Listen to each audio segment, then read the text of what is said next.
Assalamualaikum warahmatullahi wabarakatuh. Bulan Ramadan sering juga disebut dengan bulan Quran. Al-Quran itu bersumber dari Yang Maha Mulia, Allah Subhanahu wa Ta'ala. Karena Al-Quran bersumber dari Yang Maha Mulia, maka siapa saja dan apa saja yang terkait dengan Al-Quran, maka pasti akan diangkat dan dimuliakan oleh Allah Subhanahu wa Ta'ala. Kalau kita berbicara tentang kalangan para malaikat, dari sekian banyak Allah menciptakan malaikat, ada satu malaikat yang menjadi penghulunya para malaikat. Malaikat ini begitu ditinggikan derajatnya di antara para malaikat yang lainnya. Malaikat itu adalah malaikat Jibril. Kenapa malaikat Jibril ini begitu dimuliakan oleh Allah, diangkat derajatnya dibanding dengan malaikat yang lainnya? Karena satu tugas utamanya malaikat Jibril adalah menyampaikan atau mewahyukan Al-Quran kepada Rasulullah SAW.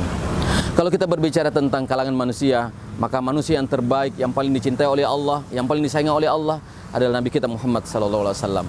Tahukah kita kenapa Nabi kita Muhammad SAW begitu dicintai oleh Allah? Karena ada Al-Quran yang diwahyukan kepadanya dan beliau bertugas menyampaikan Al-Quran kepada umatnya. Kalau kita berbicara tentang tempat, ada dua tempat di muka bumi ini yang begitu dimuliakan oleh Allah, diberkahi oleh Allah Subhanahu wa Ta'ala. Dua tempat itu adalah kota Mekah dan kota Madinah. Kenapa kota Mekah dan kota Madinah ini begitu dimuliakan oleh Allah? Karena kedua tempat inilah tempat diturunkannya Al-Quran. Kalau kita berbicara tentang waktu, dalam satu tahun ada 12 bulan yang Allah sediakan. Dalam 12 bulan itu ada satu bulan yang begitu diistimewakan oleh Allah Subhanahu wa Ta'ala. Satu bulan itu adalah bulan suci Ramadan. Kenapa Allah Subhanahu wa Ta'ala begitu istimewakan bulan suci Ramadan? Karena di dalam bulan Ramadan itulah diturunkannya Al-Quran. Dalam satu bulan Ramadan itu ada 29 hari atau 30 hari. Dalam 29 atau 30 hari itu, satu malam itu begitu diistimewakan oleh Allah. Satu malam itu adalah malam Lailatul Qadar.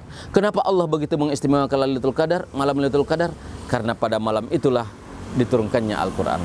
Demikian juga kita sebagai orang-orang beriman, sebagai hamba Allah, kalau kita berinteraksi dengan Al-Quran, maka Allah pun pasti akan muliakan kita. Allah akan angkat derajat kita. Barang siapa di antara kita yang mendengarkan Al-Quran, ketika ada orang yang membaca, maka Allah akan turunkan rahmat kepada kita. Barang siapa di antara kita yang membaca Al-Quran satu huruf saja, maka Allah akan berikan 10 kebaikan kepada kita. Barang siapa di antara kita yang senantiasa menjaga baca Qur'annya, maka kelak nanti bacaan Al-Quran atau Al-Quran akan datang pada hari kiamat memberikan syafaat kepada para pembacanya. Rasulullah SAW bersabda, "Iqra'ul Qur'an fa innahu ya'ti yaumal qiyamah syafi'an li ashabi." Barang siapa, kata Rasulullah, yang senantiasa membaca Al-Quran, maka Al-Quran akan datang pada hari kiamat memberikan syafaat kepada para sahabatnya yang selalu berinteraksi, yang selalu membacanya.